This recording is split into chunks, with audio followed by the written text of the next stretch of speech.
Okay, so setup-wise, good, in a good start position. For me, the pleasing thing was your arm movement. Okay, now the club, as we said, got a bit behind you, but this is the before. Your arms are now working back on a sort of gentle little path in this, which is good. Just the club face now is whipping a little bit more inside and behind you, which when the club gets back too far here and the club at sort of halfway back is there, it's more than likely going to come in on this path, away from the inside.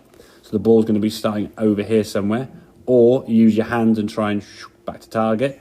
Or if you overuse your hands, it's a big hook left. And that's the problem shot that we're going to try and avoid, okay? So it's not then move your hands over here. So the club moves over here, just controlling where your hands and wrist point the club, yeah? This one here was a much better version, okay? The hands still work nicely behind, but the club now you can see on your hip bone. So the same kind of position as the takeaways. One club's there, one club's there. So at least the club now is kind of nearer the hands than it certainly was before, okay? Again, then top of the backswing, good. So from here now, the arms are kind of working down back in front of you. At this position here now, just after impact, everything now looks nice in line. Your arm's going to come back and release to the target. Whereas this one here now, from here, dropping underneath there, the clubs are a bit stuck behind you. The club's sort of in this area, somewhere on the way down, the club's back here. Now as you come back into impact there, you can just see a bit of daylight between your hands and arms. The head and the shoulders are a bit tilted more so than we want to with this club, and the ball just starting there.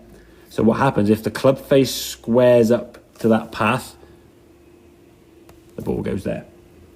If we try to hit fade or anti-hook because you've hit a couple of shots that have gone like this, we hold the face open, and all you really get is the ball just goes out to the right there. Exactly, yes, you get pushy cuts or big draws. Yeah. So it's not changing the club face necessarily, it's more so changing the path, getting the club back on target.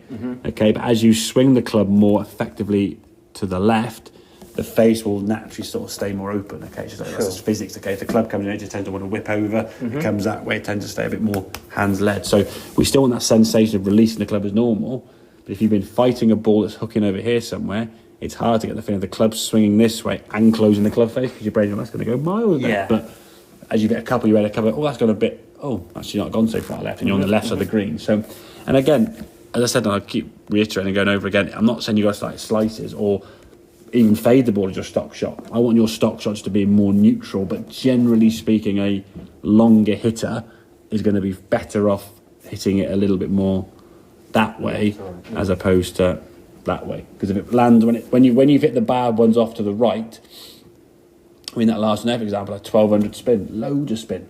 Again, not saying it's a bad thing, but 10 yards offline. You've maybe lost 5 yards, 10 yards in terms of distance because the strike wasn't there. But all that side spin, it's like nothing. You're not far from the flag, 32 foot from the flag, 33 foot from the flag. You get that amount of side spin with a draw, it's probably still going now. And just doing on a car path somewhere. Because the draw's not going to stop as quickly, you see. A softer, floatier shot.